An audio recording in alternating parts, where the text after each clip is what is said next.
হরে কৃষ্ণ কৃষ্ণ কৃষ্ণ হরে হরে, হরে রাম রাম রাম হরে হরে। আপনারা সবাই কেমন আছেন? আমরা গত একাদশী অনেক সুন্দর হয়েছে এবং অনেক ভক্তরা ফোন করে বলেছে আমাকে যে একাদশী খুবই সুন্দর হয়েছে। তাই আসছে আগামীতে পবিত্র রূপণী একাদশী, 19শে শ্রাবণ, 5 আগস্ট মঙ্গলবার। দিনটা খুব ভালো দিন।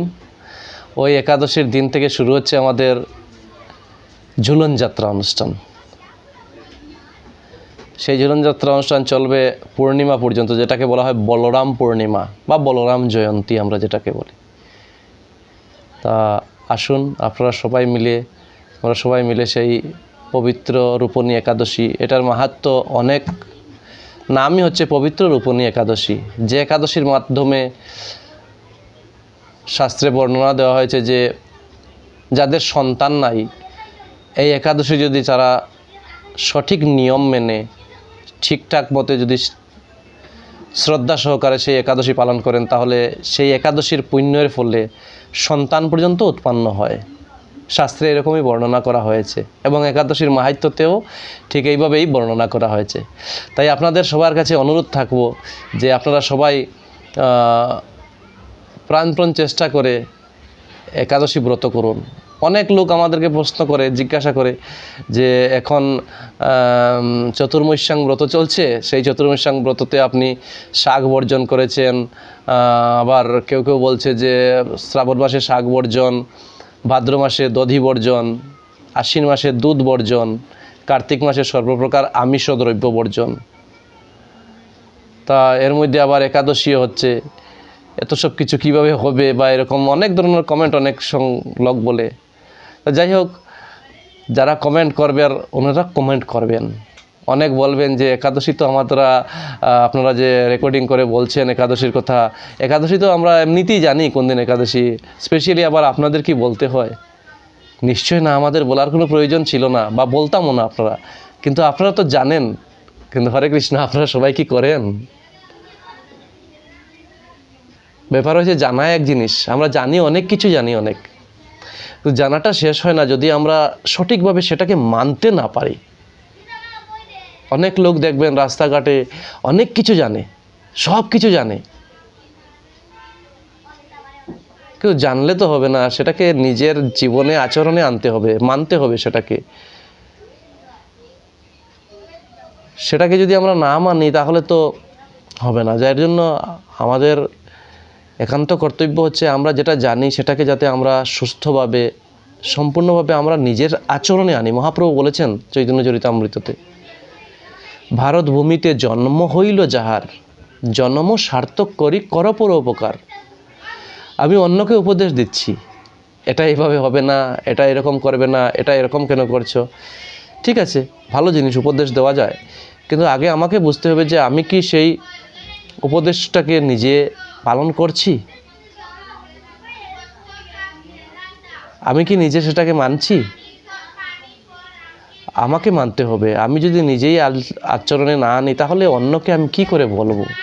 তাই আমরা এই যে একাদশীর ভিডিও তৈরি করি, অনেক লোক অনেক ধরনের আমাদেরকে নিয়ে আলোচনা করে, আমরা আনন্দ পাই যে না, তার মানে আমাদের ভিডিওরা দেখছে।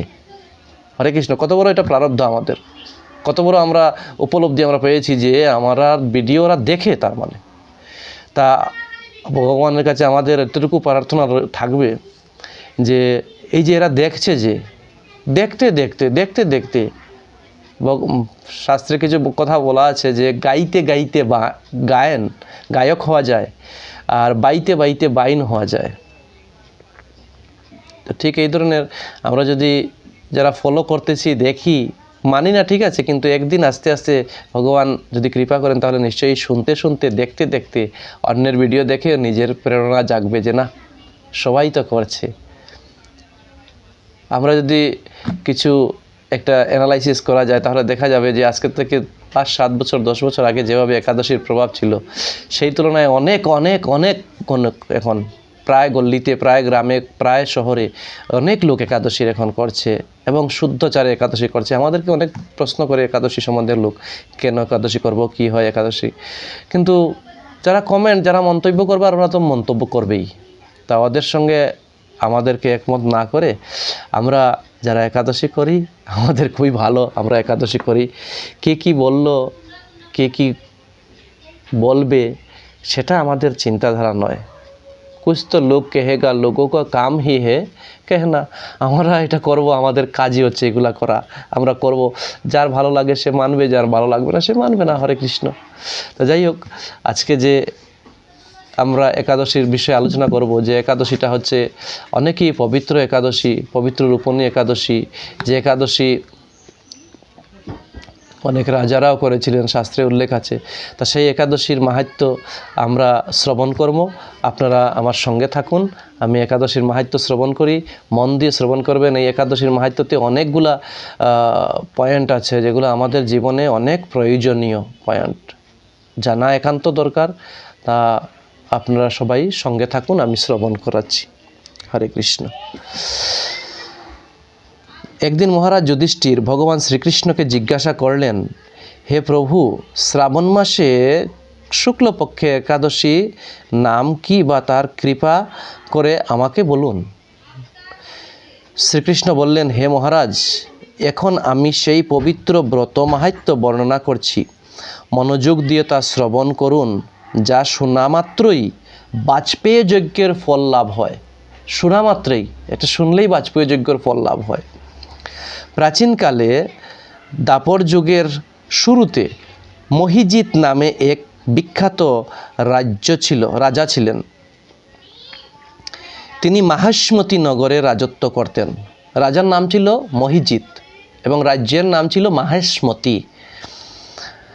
কিন্তু দুঃখের বিষয় এই যে তার মনে বিন্দুমাত্র সুখ শান্তি ছিল না, কেননা তিনি ছিলেন অপুত্রক। পুত্রহীনের ইহলোক পরলোক কোথাও সুখ হয় না। এইরূপ চিন্তা করতে করতে বহুদিন কেটে গেলে কিন্তু পুত্র মুখ দর্শন রাজা বঞ্চিতই রইলেন। রাজা মহিজিতের কোনো পুত্র সন্তান ছিল না। উনি অনেক দিন রাজ্য শাসন করলেন, কিন্তু ওনার আর কোনো পুত্র ছিল না, যার জন্য পুত্র না থাকার কারণে ওনার মনে আর কোনো সুখ শান্তি হয় নাই। তা দেখুন, এখানে একটা প্রশ্ন আসতে পারে যে আমাদের পুত্র সন্তানের কী প্রয়োজন। দেখুন, পুত্র আর মূত্র একই জায়গা থেকে আসছে, একটাকে গ্রহণ করা হয়, আরেকটাকে ত্যাগ করা হয়। কিন্তু সবাই আমরা পুত্র সন্তান চাই, তার পিছনে কারণটা কি? শাস্ত্র গরুর পুরাণ পড়বেন, গরুর পুরাণে লেখা আছে, পুত নামক নরক থেকে উদ্ধার করার জন্য আমাদের পুত্র সন্তান একান্ত প্রয়োজন। যদি এগুলো আজকে আমাদের সমাজে আলোচনার বড় অভাব, আমরা সমাজে অন্য বিষয় নিয়ে আলোচনা করতে পারি, কিন্তু এগুলোর আলোচনার বড় অভাব। হরে কৃষ্ণ। আমরা জানবই বা কী করে? হরে কৃষ্ণ। পুত্রহীনের ইহলোক পরলোক কোথাও সুখ হয় না। শাস্ত্রে বলছে যাদের পুত্র সন্তান নেই তাদের ইহলোক পরলোক কোথাও সুখ হয় না। পুত্র বলতে মানে সন্তানহীন ব্যক্তি।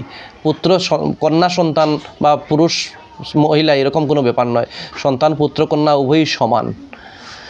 এইরূপ চিন্তা করতে করতে বহুদিন কেটে গেল, কিন্তু তবুও পুত্রমুখ দর্শন রাজা বঞ্চিতই রইলেন। নিজেকে অত্যন্ত দুর্ভাগ্য মনে করে রাজা চিন্তাগ্রস্ত হলেন। প্রজাদের সামনে গিয়ে বললেন, হে প্রজাবৃন্দ, তোমরা শুনো, আমি এই জন্মে তো কোনো পাপ কাজ করিনি, অন্যায়ভাবে আমার রাজকুশ বৃদ্ধি করিনি, ব্রাহ্মণ বা দেবতাদের সম্পদ কখনো গ্রহণ করিনি, উপরন্তু প্রজাদেরকে পুত্রের মতো পালন করেছি, ধর্ম অনুযায়ী পৃথিবী শাসন করেছি, দুষ্টদের যথানুরূপ দণ্ড দিয়েছি, সজ্জন ব্যক্তিদের যথাসাধ্য সম্মান করেও কখনো অবহেলা করিনি। তাই হে ব্রাহ্মণগণ, এই প্রকার ধর্মপথ অবলম্বন করা সত্ত্বেও কেন আমার পুত্র লাভ হলো না, তা আপনারা কৃপা করে অনুসন্ধান করুন। রাজা এত ভালো ছিলেন যে তিনি তার প্রজাদেরকে পুত্রের স্নেহে উনি লালন পালন করতেন এবং রাজ্যের সব লোককে উনি নিজের আত্মীয় স্বজনের মতোই উনি লালন পালন করতেন। কিন্তু ওনার দুঃখ ছিল যে আমার কোনো সন্তান হয়নি। পুত্র সন্তান বলে তো যে এখানে অনেক ভাবতে পারেন যে না ছেলে সন্তান, না, ছেলে মেয়ে সবাই একই সমান, ছেলে মেয়ে আলাদা কোনো ব্যাপার নয়। আমাদের কর্মকাণ্ডে আমাদের যা কিছু আছে পুরুষ দ্বারা হয়, সেই সব কিছু কন্যা দ্বারাও হয়। শাস্ত্রে তারও বিবরণ আছে, যদি আপনারা কেউ রেফারেন্স চান তাহলে আমি শাস্ত্রগত সেই রেফারেন্স দিয়ে দেব। হরে কৃষ্ণ। রাজা এই প্রকার কাতর উক্তি শ্রবণে ব্যতীত রাজভক্ত পুরোহিত ব্রাহ্মণগণ রাজার মঙ্গলের জন্য গভীর বনে ত্রিকালজ্ঞ মুনিঋষির কাছে যেতে মনস্থ করলেন। দেখুন, এখনকার বা আগেকার যুগে বনে যেতেন লোক, বনে গিয়ে বনেই ঋষিরা বাস করতেন, ঋষিরা লোকালয়ে থাকতেন না, মুনি ঋষিরা বনে বাস করতেন। তাই রাজার রাজপুরোহিত ব্রাহ্মণ এবং প্রজাগণ সবাই মিলে বনে চলে গেলেন যে কোনো ঋষির কাছে যদি সন্ধান পাওয়া যায় যে রাজার এভাবে কেন হচ্ছে। বনের মধ্যে ঋষিদের আশ্রম সকল দেখতে দেখতে তারা এক মুনির সন্ধান পেলেন। তিনি দীর্ঘ নিরোগ নিরাহারী ঘোর তপস্যায় মগ্ন ছিলেন, সর্বশাস্ত্র বিশারদ, ধর্ম তত্ত্বজ্ঞাত এবং ত্রিকালজ্ঞ সেই মহামুনি লোমশ নামে পরিচিত। সেই মুনির নাম ছিল লোমশ ঋষি। সেই লোমশ ঋষির অন্য স্টোরি আছে, মহাভারতে পাওয়া যায়। গঙ্গা দেবীর 8টা পুত্র হয়েছিল, সেই 8টা পুত্র জন্মের সঙ্গে সঙ্গে 7টা পুত্রকে উনি গঙ্গাতে ভাসিয়ে দিয়েছিলেন। এরা ভাসানোর কারণ ছিল লোমশ ঋষির অভিশাপে এদেরকে গঙ্গাতে ভাসানো হয়েছিল। যদি সময় হয় তাহলে আরেকদিন সেই বিষয়ে আলোচনা করা যাবে। ব্রহ্মার এক কল্প অতিবাহিত হলে মুনিবরের গায়ের একটি লোম পরিত্যক্ত হতো। ব্রহ্মার এক কল্প মানে হচ্ছে চতুর্যুগে এক কল্প হয়। সত্য, ত্রেতা, দ্বাপর 4 যুগে মিলে হয় এক কল্প। সত্যযুগের পরমায়ু হচ্ছে 17,28,000 বৎসর। তারপরে ছিল দ্বাপর যুগ, দ্বাপর যুগের ত্রেতা যুগ, আমার ভুল হয়েছে, ত্রেতা যুগ ছিল। ত্রেতা যুগের পরমায়ুকাল ছিল 12,96,000 বৎসর। তারপরে ছিল দ্বাপর যুগ, দ্বাপর যুগের ছিল 8,64,000 বৎসর। বর্তমান কলিযুগ চলছে, কলিযুগের পরমায়ুকাল হচ্ছে 5,32,000 বৎসর। 5,32,000, 8,64,000, 12,96,000 এবং 17,28,000 যোগ করলে হচ্ছে 42,20,000 বৎসর, 43,20,000 বৎসর। এতদিনে হয় এক কল্প। এইভাবে ব্রহ্মার এক কল্পে ওই লোমশ মুনির শরীর থেকে একটা মাত্র লোম খসে পড়ত।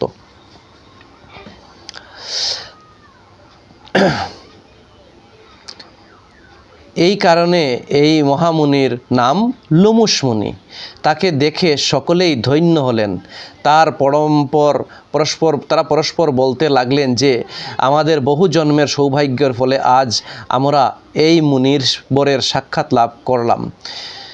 তারপর ঋষিবর তাদের সম্বোধন করে বললেন, কি কারণে আপনারা এখানে এসেছেন এবং কেনই বা আমার এত প্রশংসা করছেন তা স্পষ্ট করে বলুন। আপনাদের যাতে মঙ্গল হয় আমি নিশ্চয়ই তার চেষ্টা করব। ব্রাহ্মণরা বললেন, হে ঋষিবর, আমরা যে উদ্দেশ্যে এখানে এসেছি আপনি তা কৃপা করে শুনুন। এই পৃথিবীতে আপনার মতো শ্রেষ্ঠ ব্যক্তি আর কোথাও নেই। মহিজিৎ নামে এক রাজা নিঃসন্তান হওয়ায় অতি দুঃখে দিন যাপন করছেন। আমরা তার প্রজা। তিনি আমাদেরকে পুত্রের মতো পালন করেন, কিন্তু তিনি পুত্রহীন বলে আমরা সবাই মর্মাহত। তার দুঃখ দূর করতে আমরা এই বনে প্রবেশ করেছি। হে ব্রাহ্মণ শ্রেষ্ঠ, রাজা যাতে পুত্রের মুখ দর্শন করতে পারেন, কৃপা করে তার কোনো উপায় আমাদেরকে বলুন। আমরা অনেক সময় মহৎকে অবজ্ঞা করি, আমরা সাধুকে নিন্দা করি। আমরা সাধুকে দেখলে ভাবি যে ইনি আবার কী ধরনের সাধু, ইনি আবার কি জানবেন, ইনি কতটুকু সাধু। সাধুকে আমরা পাল্লাতে উঠাই, দাঁড়িপাল্লায় আমরা মাপ করি যে ইনি কি জানবেন, ইনি কি বুঝবেন। কিন্তু না, হরে কৃষ্ণ, আপনারা ভুলেও সাধুকে পাল্লাতে তুলবেন না। সাধু কি জানে, সাধু কতটুকু কি, সাধু সম্বন্ধে এইগুলো জানবে না। কারণ সাধু যা জানে সেটা কল্পনার অতীত হতে পারে। কারণ সাধু বড় কঠিন জিনিস, সাধু হওয়াটাও আরও কঠিন। সাধুর তপস্যা, সাধুর তপ, সাধুর জপ, যে সাধুর যত কিছু থাকে, সাধু গুরু বৈষ্ণব যারা হয় ওনাদের অনেক কিছু জানা থাকে। আপনারা দয়া করে ওনাদের সঙ্গে সেইভাবে ওনাদেরকে দেখবেন না, তাতে বৈষ্ণব অপরাধ হবে, সাধু অপরাধ হবে, নাম অপরাধ হয়ে যাবে। তাদের কথা শুনে মুনিবর ধ্যানমগ্ন হলেন। কিছু সময় পরে রাজার পূর্বজন্ম বৃত্তান্ত বলতে লাগলেন। এই রাজা পূর্বজন্মে এক দরিদ্র বৈশ্য ছিলেন। একবার তিনি একটি অন্যায় কার্য করে ফেলেন। ব্যবসা করার জন্য তিনি এক গ্রাম থেকে অন্য গ্রামে যাতায়াত করতেন। এক সময় জ্যৈষ্ঠ মাসের শুক্লপক্ষে দশমীর দিনে কোথাও যাওয়ার পথে তিনি অত্যন্ত তৃষ্ণার্ত হয়ে পড়েন। গ্রামের প্রান্তে একটি জলাশয় তিনি দেখতে পান, সেখানে জলপানের জন্য যান। একটি গাভী ও তার বাছুর সেখানে জলপান করছিল।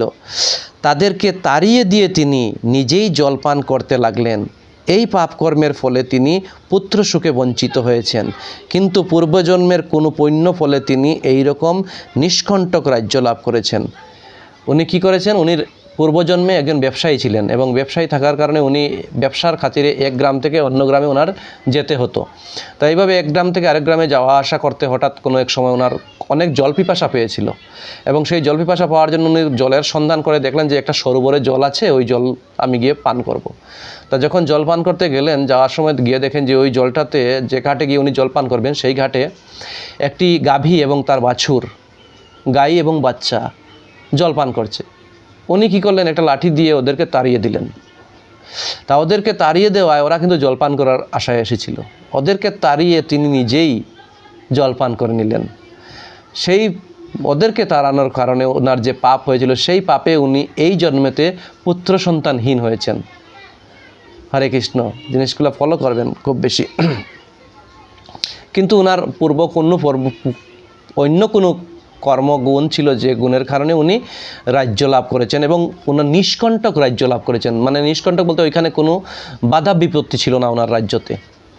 হে মুনিবর, শাস্ত্রে যে আছে যে পুণ্যর দ্বারা পাপ ক্ষয় হয়,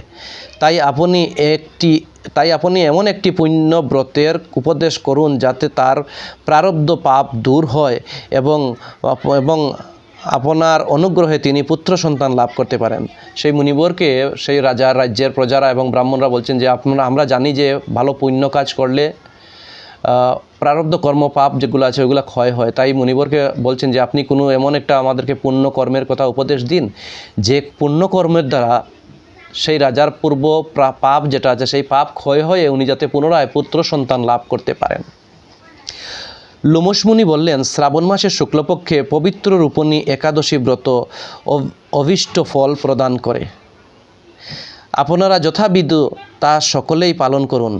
লোমশ মুনির উপদেশে শুনে আনন্দ চিত্তে গৃহে প্রত্যাবর্তন করে রাজাকে সে সকল কথা জানালেন। তারপর সকলে মিলে মুনিবরের নির্দেশ অনুসারে ব্রত পালন করলেন। তাদের সকলের পুণ্যর ফল রাজাকে প্রদান করলেন। সেই পুণ্য প্রভাবে রাজমহর্ষি গর্ভবতী হলেন। উপযুক্ত সময়ে বলিষ্ঠ সর্বাঙ্গ সুন্দর এক পুত্র সন্তানের জন্মদান করলেন। সেই ব্রত সবাই পালন করলেন, রাজ্যের কোনো লোক বাকি ছিল না, সবাই ব্রাহ্মণ, ক্ষত্রিয়, বৈশ্য, শূদ্র সবাই মিলে সেই ব্রত পালন করলেন এবং সেই ব্রতের যে পুণ্যফল সবাই রাজাকে দান করলেন এবং সেই পুণ্যফলের কারণে রাজমহর্ষি মানে মহারানী গর্ভবতী হলেন এবং কিছুদিন পরে ওনার একটি সুন্দর বলিষ্ঠ পুত্র সন্তান জন্ম লাভ হলো। এতক্ষণ আমরা যে গল্পগুলো শুনলাম, সেই গল্প আমরা প্রমাণ কোথা থেকে পাবো? কোথায় লেখা আছে শাস্ত্রীয় প্রমাণ? এটা লেখা আছে ভবিষ্যোত্তর পুরাণের এই মাহাত্ম্য বর্ণিত হয়েছে। ভবিষ্যোত্তর পুরাণ 18টা পুরাণের একটা পুরাণ ভবিষ্যোত্তর পুরাণ, সেই ভবিষ্যোত্তর পুরাণে এই মাহাত্ম্য বর্ণনা করা হয়েছে। এই ব্রত মাহাত্ম্য যিনি পাঠ বা শ্রবণ করেন তিনি সমস্ত পাপ থেকে মুক্ত হবেন এবং পুত্র সুখ ভোগ করে অবশেষে দিব্যধাম প্রাপ্ত হবেন। হরে কৃষ্ণ। আমরা যে আজকে একাদশীর মাহাত্ম্য শুনলাম, এটা অনেক তাৎপর্যপূর্ণ, অনেক মাহাত্ম্যপূর্ণ। তা সেই একাদশী ব্রত পালন করলে আমাদের যারা অপুত্র তারা পুত্র সন্তানও লাভ করতে পারেন। এই একাদশীর মাহাত্ম্য যদি পাঠ শ্রবণ বা নিয়মিত এই একাদশী পালন করেন, তা আমরা যদি সবাই মনোযোগ, আমাদের অত কিছু দরকার নাই বাবা, আমরা ভগবানকে সন্তুষ্ট করার জন্য আমরা একাদশী করব। একাদশী হচ্ছে ভগবানের, এটা হচ্ছে হরিবাসর তিথি। তাই এই হরিবাসর তিথি আমরা যথাসাধ্য হরিকে সন্তুষ্ট করার জন্য আমরা করব। আমরা ন ধনং ন জনং ন সুন্দরীং কবিতাং, শিক্ষা অষ্টকমের শ্লোক বলছেন মহাপ্রভু যে আমাদের ধনও চাই না, জনও চাই না, সুন্দরী স্ত্রীও চাই না, চাই কি শুধু জগদীশ্বর হরি। ভগবান তুমি যাতে সন্তুষ্ট হও, তোমার সেবা যাতে আমি করতে পারি, ভগবানের সেবায় যাতে আমি নিয়োজিত হতে পারি, এই আমাদের উদ্দেশ্য হওয়া উচিত। তা যাই হোক, আগামী 19 শ্রাবণ 5 অগাস্ট মঙ্গলবার এই একাদশী তারিখ ভালো করে মনে রাখবেন। অনেকের ক্ষেত্রে তারিখের ভুল হয়ে যায়, আগের দিন করব না, পিছের দিন করব না, পরের দিন করব না। এবার একাদশী হচ্ছে 19 শ্রাবণ 5ই অগাস্ট মঙ্গলবার, পবিত্র রূপণী একাদশী। এই একাদশীর পারণ হচ্ছে পরের দিন 20 শ্রাবণ 6 আগস্ট বুধবার, সকাল 9টা 33 মিনিটের মধ্যে এই একাদশী ব্রত পালন করা হবে। এবং ওই দিন থেকে আমাদের আরম্ভ হচ্ছে ঝুলন যাত্রা। এই ঝুলন যাত্রা পরের দিন চলছে আবার পূর্ণিমা পর্যন্ত, 23 শ্রাবণ 9 আগস্ট শনিবার পূর্ণিমা পর্যন্ত। ওই দিন হচ্ছে আমাদের বলদেব জন্মতিথি, বলরামের জন্মতিথি। ওই দিনও উদযাপন করতে হয়, অনেক নিয়ম করতে হয়। যাই হোক, আজকে আর বিশেষ না, ভিডিও অনেক লম্বা হয়ে গেছে।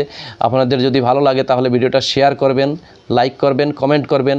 যদি কারো কোনো মন্তব্য থেকে থাকে তাহলে অবশ্যই কমেন্ট বক্সে কমেন্টস করবেন। যথাসাধ্য শাস্ত্রীয়ভাবে আমি সেই কমেন্টের যথাযথ উত্তর দেওয়ার চেষ্টা করব। হরে কৃষ্ণ, রাধে রাধে।